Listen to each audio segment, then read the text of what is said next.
Tonight's big story is just days after the earthquakes in Mindanao, a magnitude 5.9 quake struck Lubang, Occidental Mindoro past 4 this afternoon. The tremor was felt all over Metro Manila, sending workers and residents out on the streets. The lower house expressed its unwavering support for the resumption of peace talks with communist rebels, a day after Vice President Sara Duterte called it an agreement with the devil. And the House also jailed SMNI anchor Jeffrey Celis and cited him in contempt for refusing to reveal who gave him information about Speaker Martin Romualdez's travel expenses. Welcome to the show. I'm Regina. I'm Gretchen. And I'm Shawn. Girls, did you feel the earth shaking this afternoon? We certainly did. We certainly did. Well, it's not just us, but I'm sure you guys as well. And that's what we begin the show with today, the magnitude 5.9 earthquake that struck Lubang in Occidental Mindoro, which was also felt here in the NCR. Employees and residents evacuated buildings swiftly after the tremors hit around 4:23 in the afternoon. This was the case at the Department of Justice in Manila, as seen in videos posted online. Those in the Senate as well as in Malacanang also had to evacuate immediately and wait until it was safe to do so. Samantala, stranded naman ang mga pasahero sa MRT-3 matapos itigil muna ang biyahe. Operations returned to normal at around 5 p.m. Now, according to PHIVOLCS, the epicenter of the earthquake is in the town of Lubang in Occidental Mindoro. It has a depth of 79 kilometers and the origin is tectonic. Now, aside from Lubang, Puerto Galera also experienced intensity 5, while intensity 4 was felt in Makati, Taguig, Quezon City, and some areas in Bulacan, Pampanga, Batangas, and Cavite. Intensity 3, 2, and 1 were also felt in Caloocan, Pasig, and several areas in Metro Manila, as well as neighboring provinces. Here to give us some updates, we have with us live tonight via Zoom, PHIVOLCS Director Teresito Bacolcol. Good evening, sir. Welcome to the big story. Yes, good evening, ma'am. Katoto, just a few days ago, we were reporting on the magnitude 6.8 earthquake, this time in Mindanao. The question here right now is, are we expecting more aftershocks or even tsunami warnings after today's earthquake? No, because we're expecting aftershocks for this magnitude 5.9 earthquake, but we're not expecting any tsunami because, for one, magnitude 5.9 cannot generate a tsunami, and the depth of the earthquake is around 60 kilometers. That's too deep to generate a tsunami. Wait, Katoto, ano ba yung intensity talaga nung earthquake kanina dito sa NCR? Should we be alarmed? Because we are, after all, watching out for the big one. Dito sa pinakamataas na intensity dito sa Metro Manila was intensity 4 sa may Makati and Quezon City and also in Taguig. Pero we shouldn't be alarmed because intensity 4 is not classified as moderately strong, but it's not destructive. And lastly, just to allay fears and panic, Toto, syempre alam natin, sumasabog rin yung mga bulkan, active yung mga volcanoes natin. We have Taal, we have Mayon, and kanina, Regina was mentioning nga sa Indonesia, may sumabog din sa Japan. Now, we know we're in the earthquake belt, but you have clarified that this particular earthquake in Mindoro was tectonic in nature. Having said that, what should we expect? May connection ba to sa mga bulkan or what? Again, tinitingnan natin kung if this will have an effect on the activity of the Taal volcano. And again, we're closely monitoring Taal volcano. But we'll be expecting aftershocks. For sure, there will be aftershocks after this magnitude 5.9 event. Ay, dadagdag ko lang doon na may connection ba ito dun sa mga recent earthquakes in Mindanao? Hinatuan over the weekend, I think Sarangani rin, weeks ago. Are these all linked together or are they completely separate? Wala pong koneksyon yung nangyari sa Sarangani and sa Surigao with this yung earthquake kanina. Yung generators po natin are different. Sa Sarangani, it was the Cotabato Trench. Sa Surigao and sa Hinatuan and Caguait, the Philippine Trench, and kanina is the Manila Trench. And hindi po sila magkarugtong. And independent po yung mga trenches natin. But when you say that we're expecting more aftershocks, do we have a prediction in terms of how many more and for how many days we should be alert? Well, aftershocks, in principle, are 1 degree lower than the main shock. So we have our main shock here is 5.9.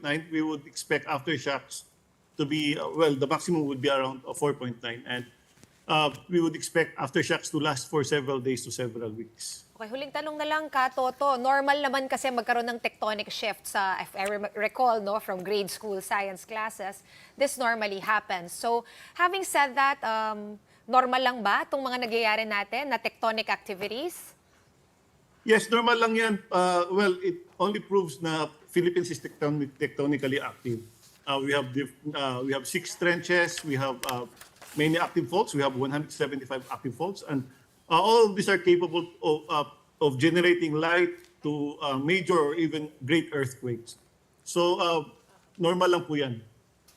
Okay, we will stay alert in the coming days. Thank you so much for those updates, PHIVOLCS Director Teresito Bacolcol. Thank you very much, ma'am. Right, lipat naman tayo, no? Sa ibang pinagkakaabalahan ng mga tao, the health department says there is no outbreak of walking pneumonia cases in the Philippines. Walking pneumonia has been reported in China as well as in some parts of Europe. This is an illness caused by mycoplasma bacteria and is characterized by cold-like symptoms, a low-grade fever, and a hacking cough. According to Health Secretary Ted Herbosa, what has been prevalent in the country is influenza. Still, Dr. Herbosa is urging the public to practice health and safety precautions. As of now, wala pang outbreak sa atin sa Pilipinas. Although nakita nyo, dumadami ang respiratory illness. COVID, ang ating presidente, meron. Tapos mga karamihan dyan, may mga ubo, sipon. Yung iba hindi naman nagpapatest. So hindi natin alam kung COVID din yon. Right now, optional pa rin ang recommendation namin sa mask wearing. Kung kayo ay elderly or meron kayong comorbidity at pupunta kayo sa mataong lugar, it's better to bring your mask, no? Ganun din, kung ikaw naman ay may ubo, may supon, practice cough etiquette. Kung pwedeng hindi na pumunta sa opisina o sa eskwela, magbahay na lang until mag-recover kayo para wala nang mahawang. I want to read that news because we thought you had it.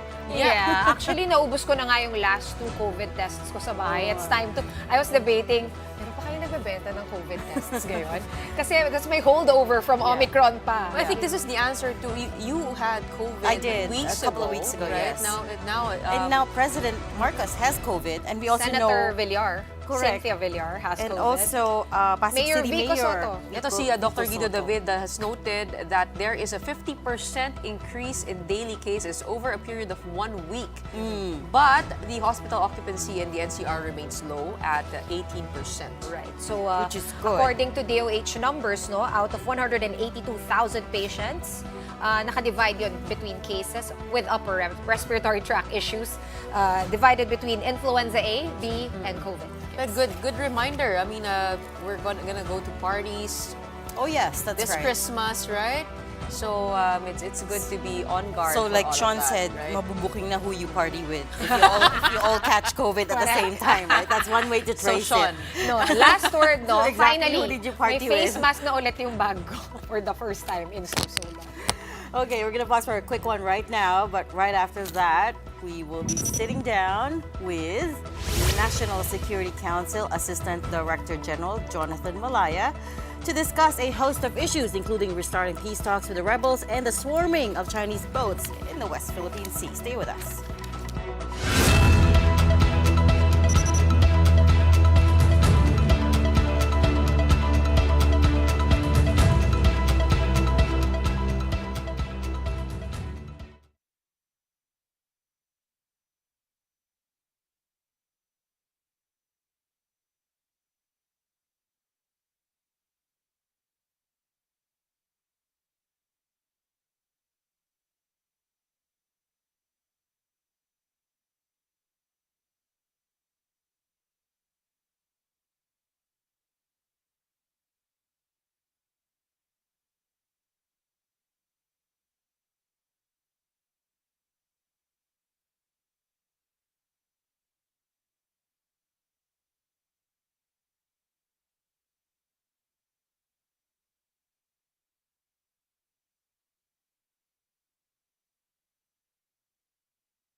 Welcome back. You're still watching The Big Story here on One News.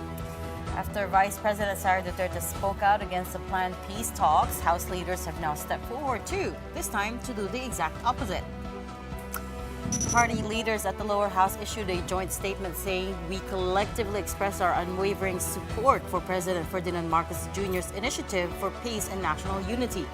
They add that this historic move marks a pivotal moment in our nation's journey towards lasting peace and sustainable development. Speaker Martin Romualdez was also unequivocal in his support. We support 100% our President's policy in the peace talks.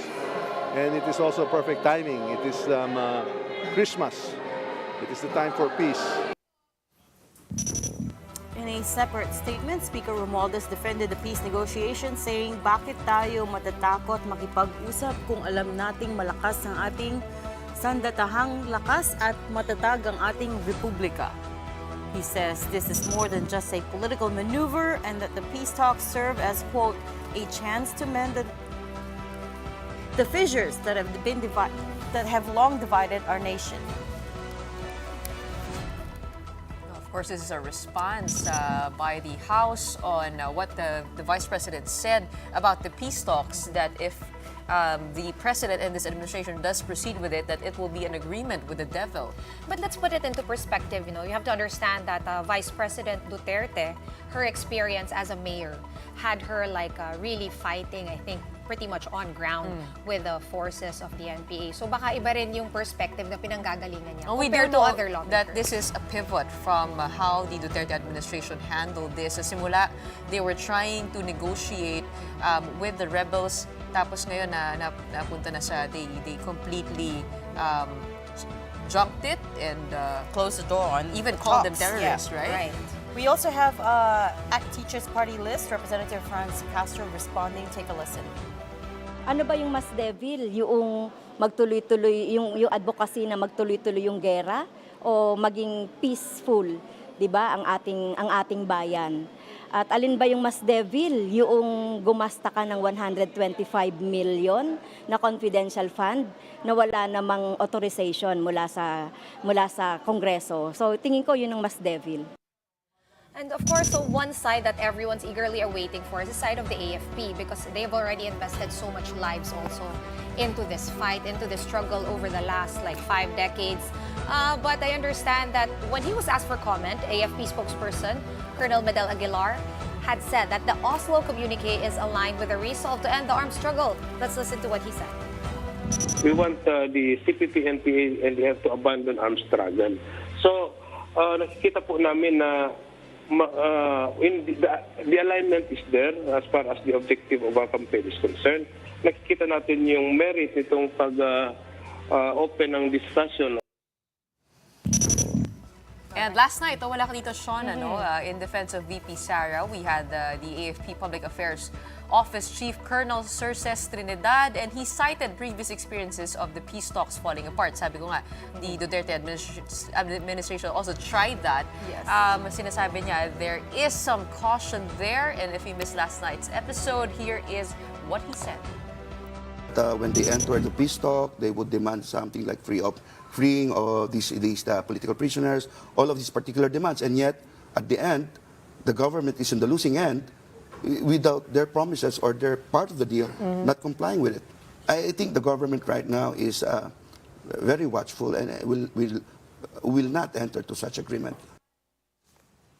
Now, over in Marawi, the PNP says they now have 2 persons of interest in the case. They say these individuals are connected to a terrorist group based in Mindanao.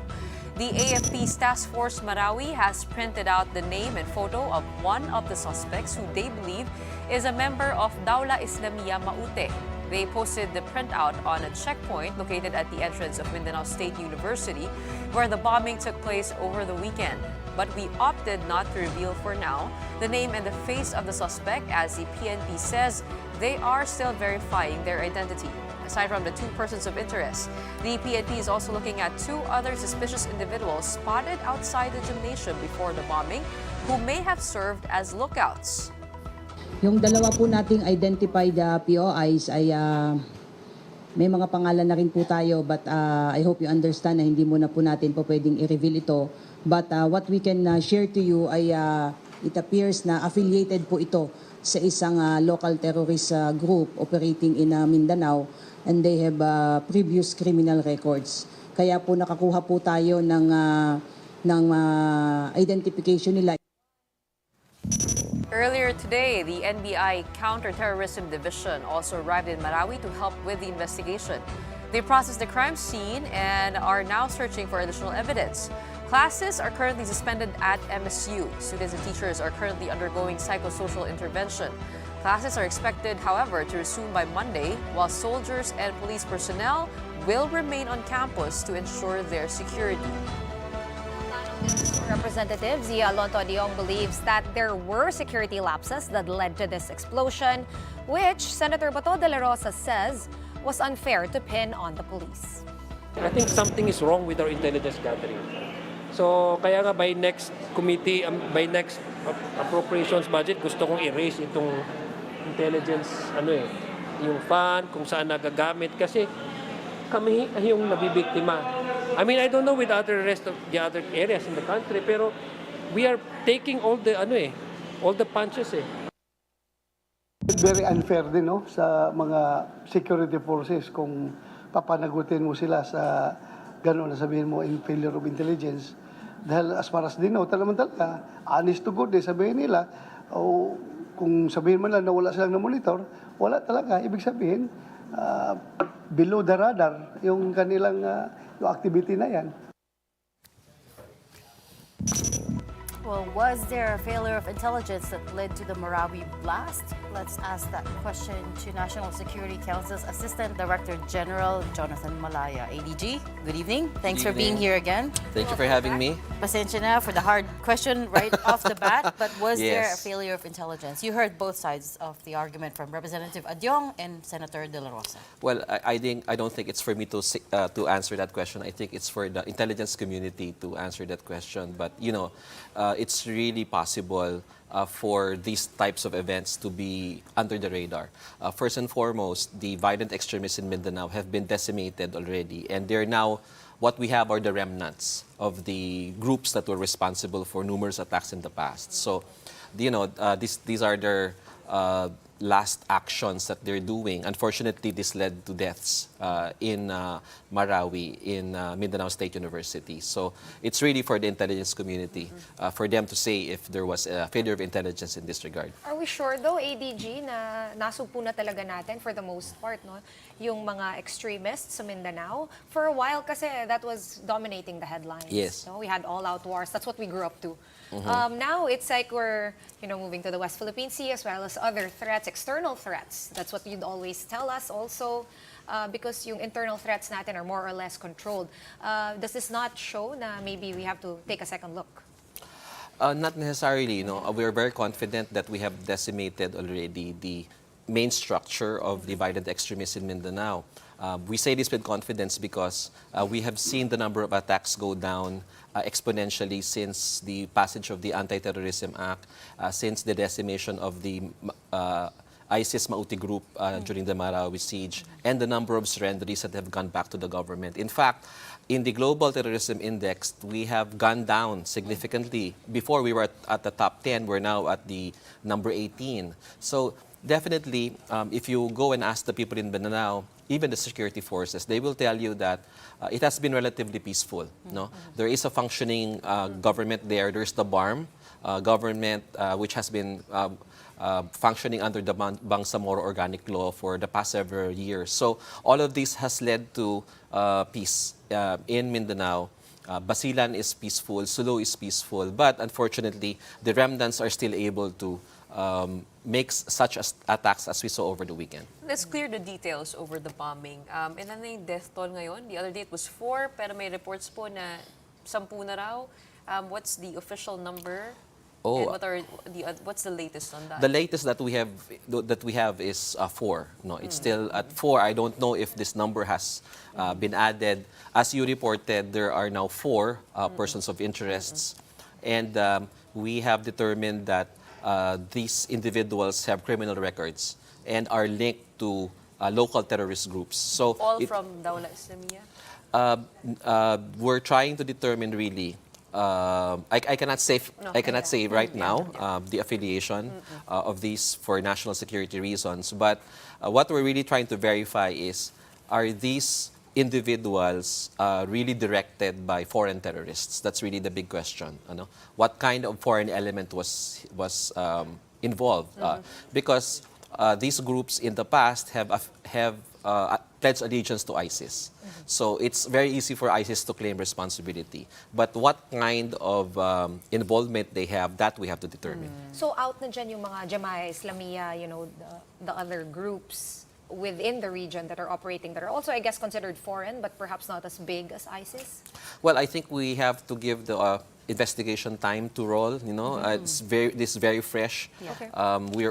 This is a crisis situation, and it caught us by surprise. So I think we have to give time for the investigation to conclude and come out with a thorough result. Colonel Surses said yesterday, pareho sinabi niya, these are remnants already. Yes. He used the Yun same nga sa term. Mindanao. But you can never rule out the recruitment that's happening. Yes. Still, what is the, I guess, the capacity of these groups to be able to be a big threat again? That's a very good question, and I'd like to highlight the fact that for the past several years, we have been implementing a program on preventing, countering violent extremism. And we work with the BARM, because at the end of the day, what we really need to do is to stop their ability to recruit.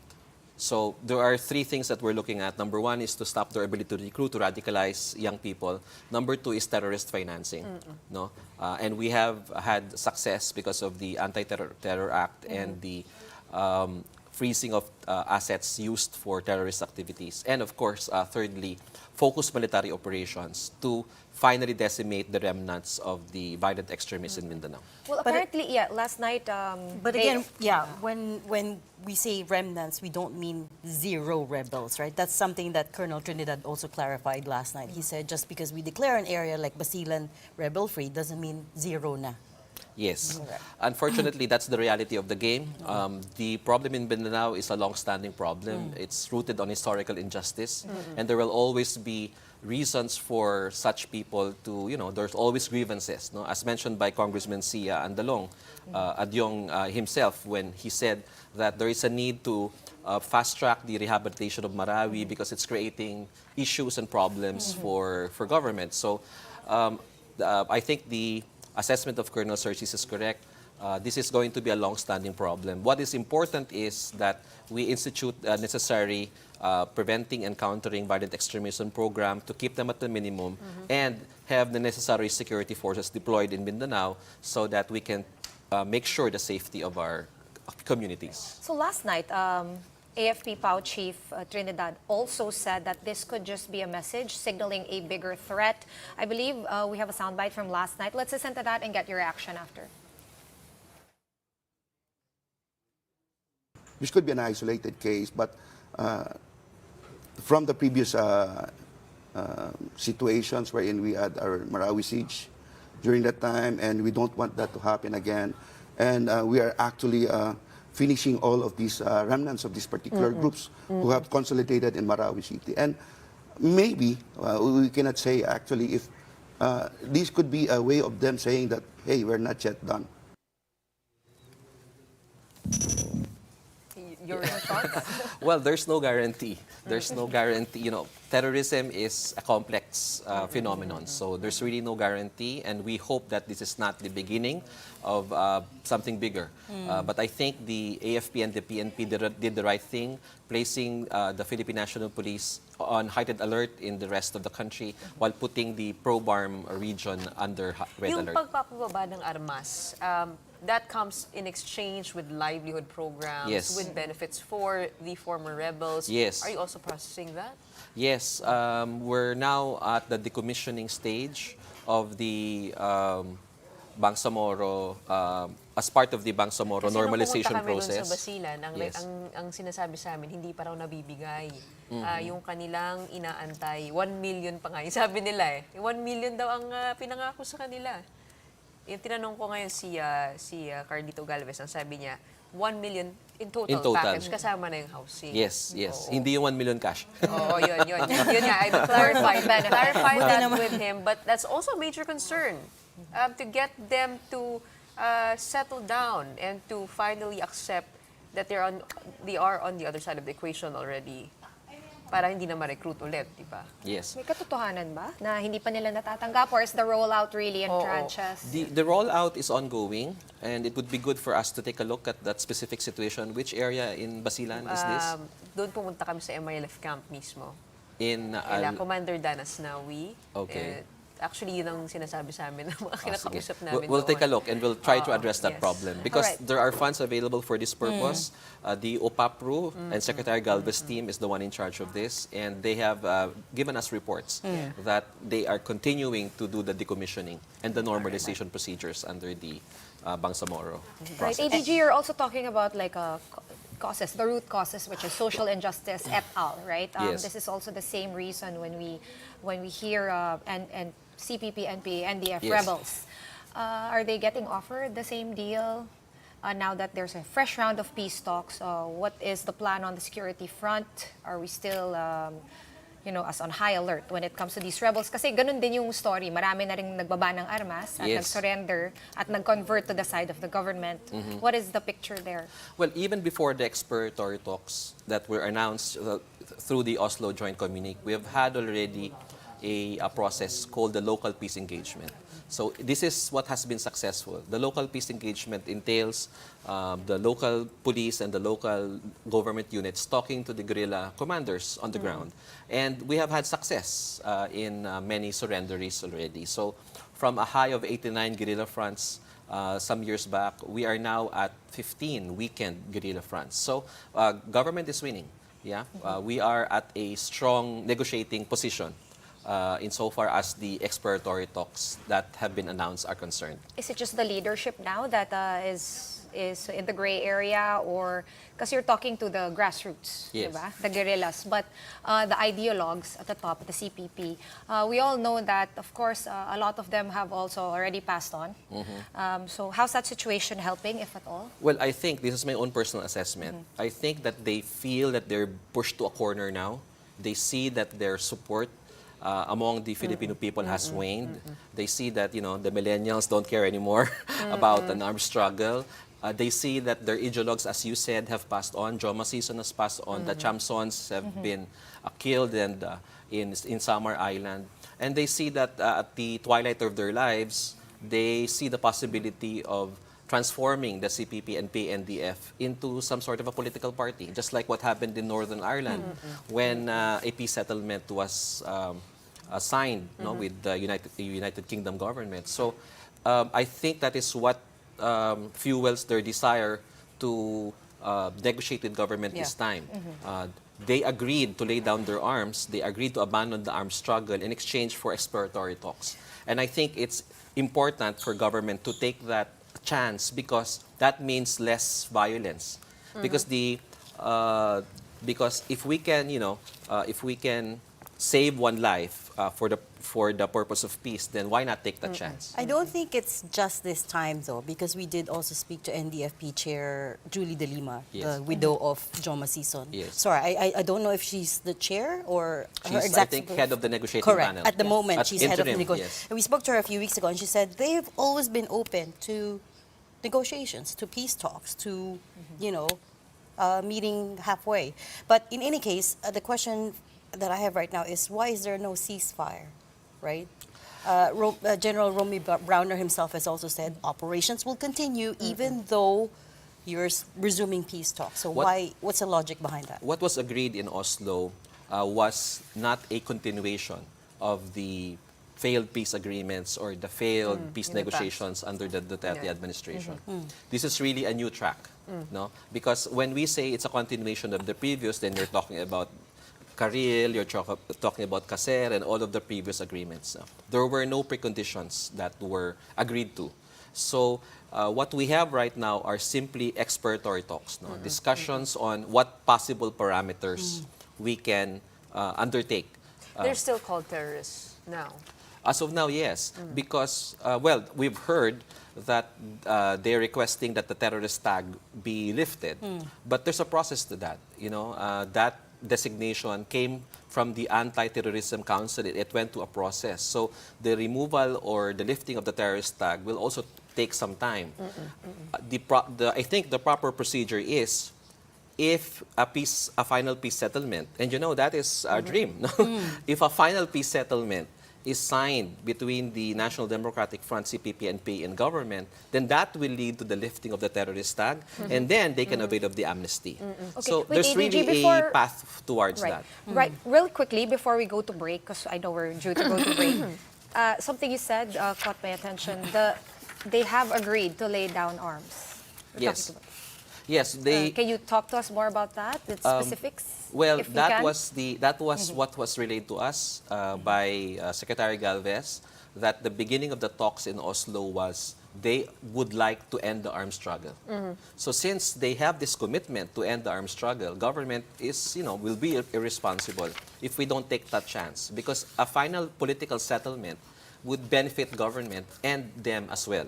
You know, that would mean less military operations, and that would mean less casualties for both sides. Kaya yun ang nasa press release ng government, yung ending armed struggle. But if you are on the winning end, if government is on the winning end of this, as you say, what do you think would be the minimum ask of the CPP, NP, NDF?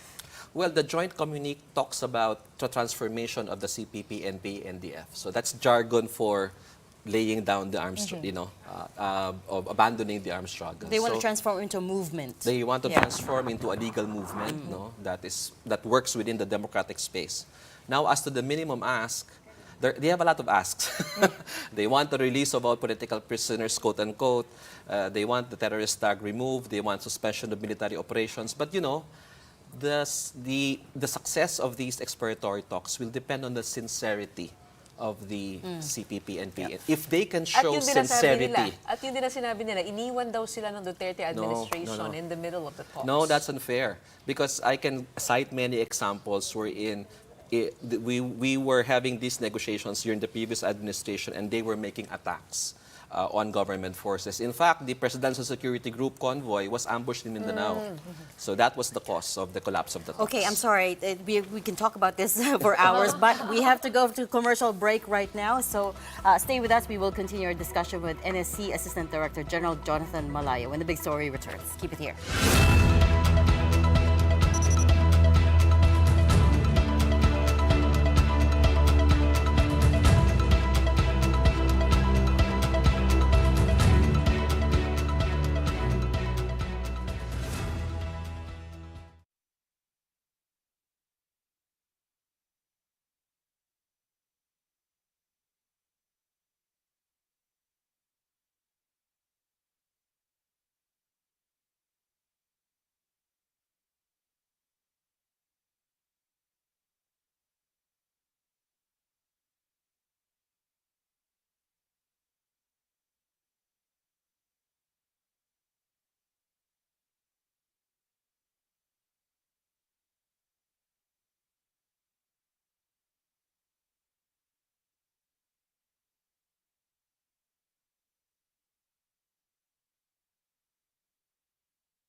You're back on the big story here on One News. And still with us tonight is National Security Council's Assistant Director General Jonathan Malaya.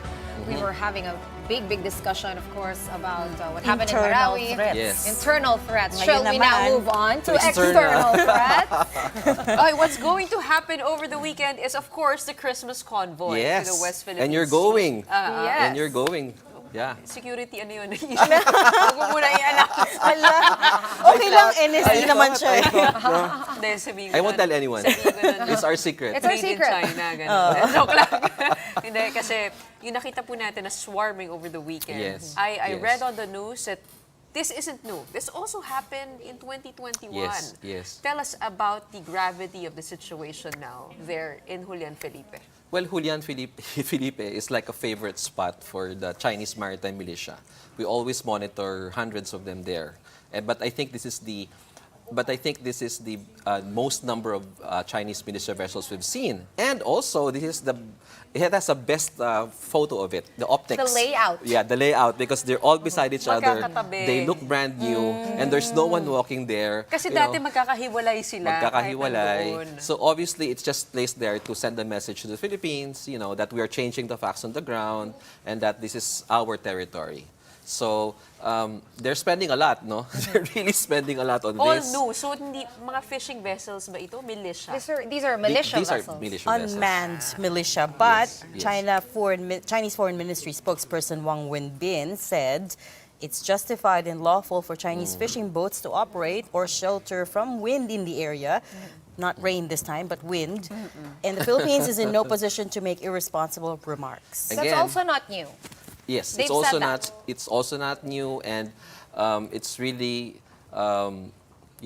laughable in a sense because what rain are they talking about, or what wind are they talking about? They're just lined up there, and they're doing nothing.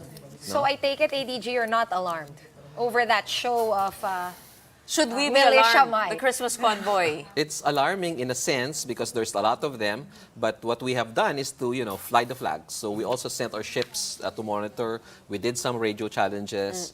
And to answer your question about alarm, I don't think so because you're not going anywhere near Juan Felipe Reef. Malayo yun. Yes, Malayo. malayo Kasi sa yun. mapa, maliliit. Mukhang magkakalapit eh. sa map lang But yun. they can pass through Ayungin show The Christmas convoy Oo. is just going to the vicinity. vicinity. Yes. Okay, so As how far as many nautical practicable. miles Okay, away okay. are they Okay. from Are DRP? you going to be there? No, I'm not. Now you should be scared. Kinakabahan na siya. It's your problem. All right, we have deployed troops, I gather, as you have said. What are the updates right now? Are the ships still like that, like a parking lot, tabi-tabi, or nagbago na ba? Last I've heard, yes, it's still the same. No, they're still there. But we are, as I said, flying the flag as well. Ganito na yata, this is going to be our life for the next few years. No, they're claiming what they say is theirs. We're claiming what we think is what is really ours. No, we're pushing for the 2016 arbitral tribunal ruling. But I think what's different here is that we're really pushing back. This time we're pushing back. As you said, this happened before, but we never raised a ruckus over it. But now, whenever incidents like this happen, we let the world know and we protest. And to that end, are you not worried about a stern response from Beijing this time around for the Christmas convoy? Right? No, I don't are we think not so. worried about inflaming tensions even further? Well, not necessarily because the Christmas convoy is not going to be RP Sierra Madre per se. What they don't like is the Rorish mission. The Christmas convoy is not a Rori mission. And I'd like to thank the Atin Ito Coalition for listening to the National Security Council. We prevailed upon them to visit other features in the West Philippine Sea. And, bringing media to Lawak Island and Patag Island, it also brings attention to other features, which has not been given enough So, media bawal attention. magdala ng construction materials. So, Ito talaga, such a troublemaker. bawal. May limitasyon ba sa gano'n? You're civilian, so you can bring whatever material you'd like. Sige. Okay, Sige. let's Noted. leave it at that.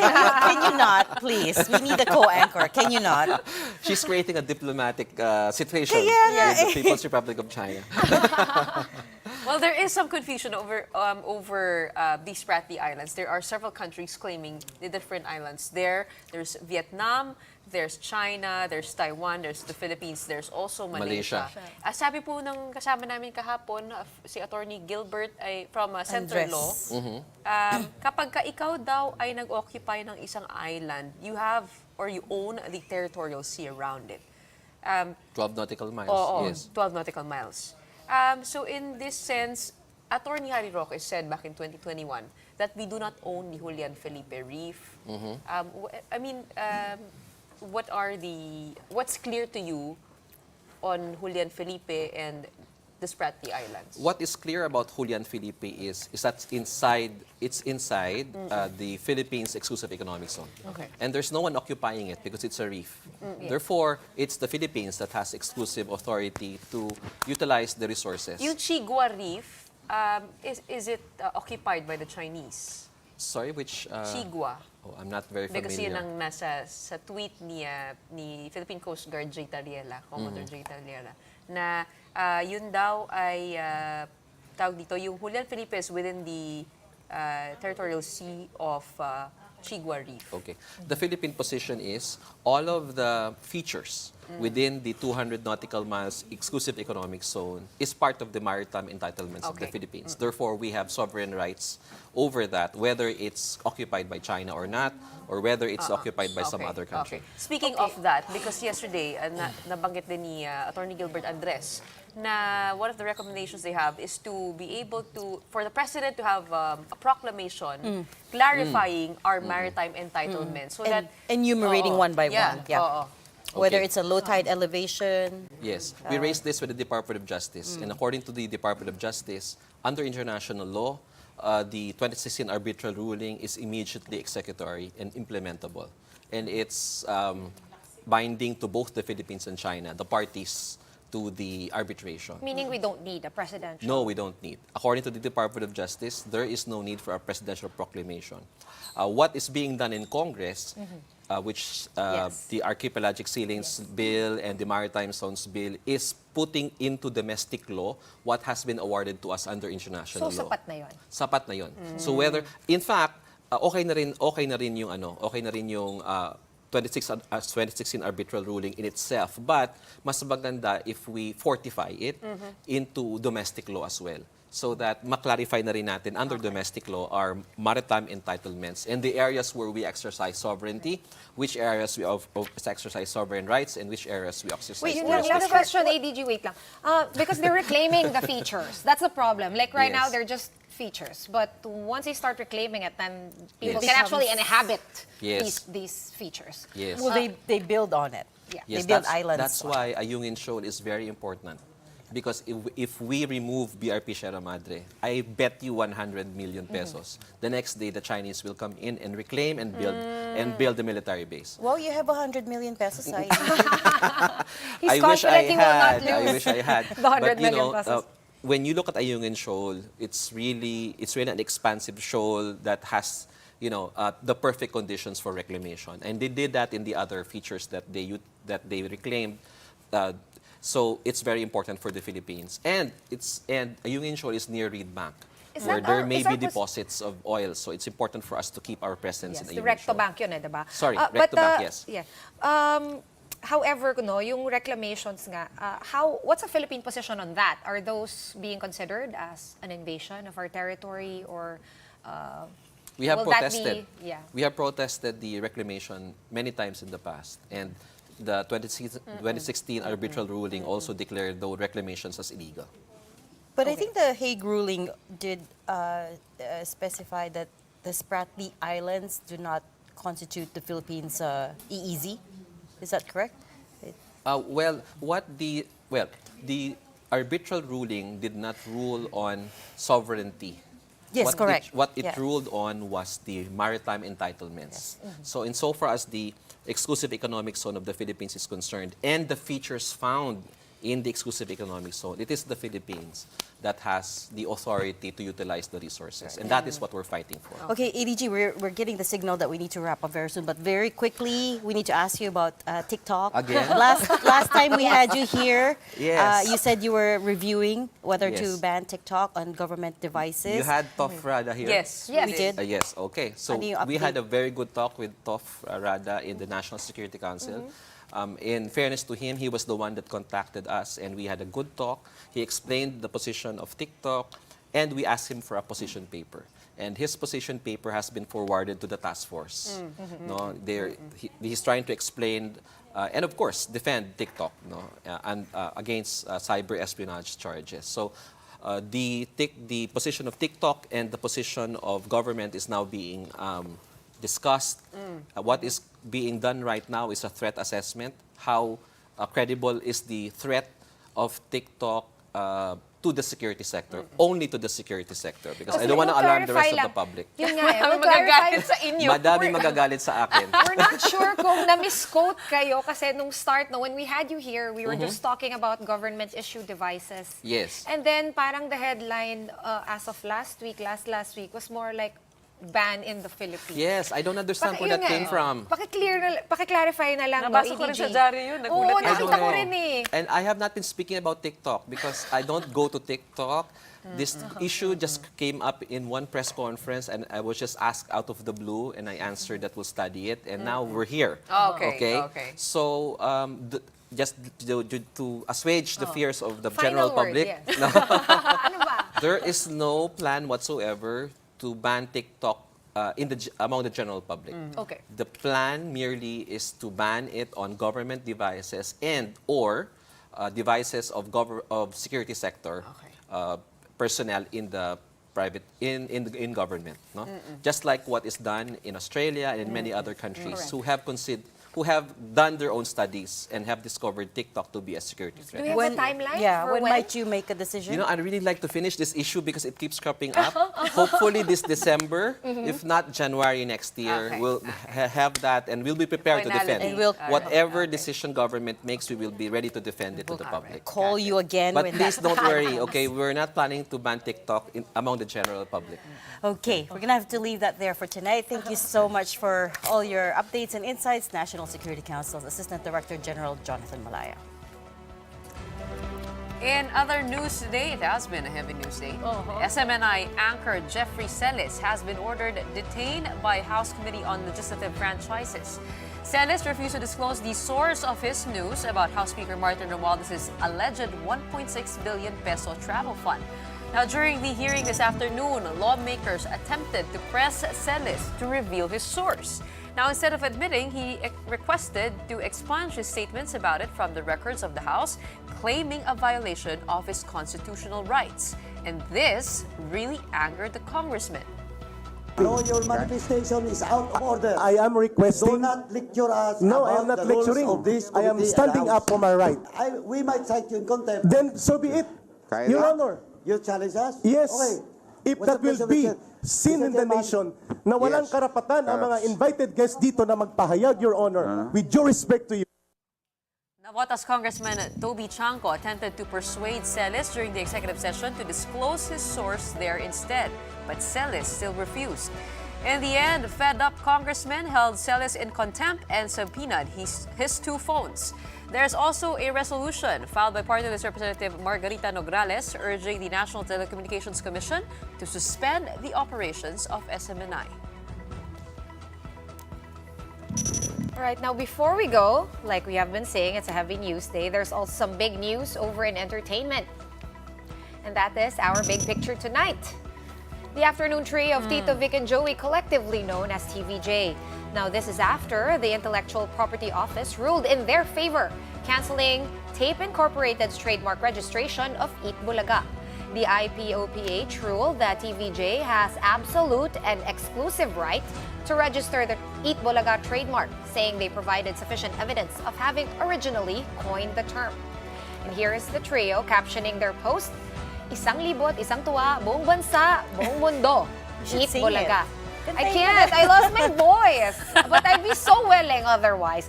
Now, TVJ and the rest of the legit Tabarkads have moved to TV5 after their fallout with Tape back in May of this year. And they have since hosted the noontime show EAT in the Kapatid Network. May closure na tayo sa TikTok. May Wala closure pa. na rin. Ay, They're wala still pa, pero studying. Hindi, for now. For the public, for the general public. For the general public, Ah, may okay, closure okay, na to. okay. May closure na rin tayo dito sa TBJ issue na to. So bukas, malalaman natin kung magpapalit sila ng pangalan kasi may press And con if they bukas. can, May press con. and if they can use the song again, the well, jingle. well, they posted with Eat Bulaga. pwede na ulit. Oo. Alright, that's it for the show tonight. Maraming abangan bukas. We are One News, all sides, all the time. Thanks for tuning in. Have a good night.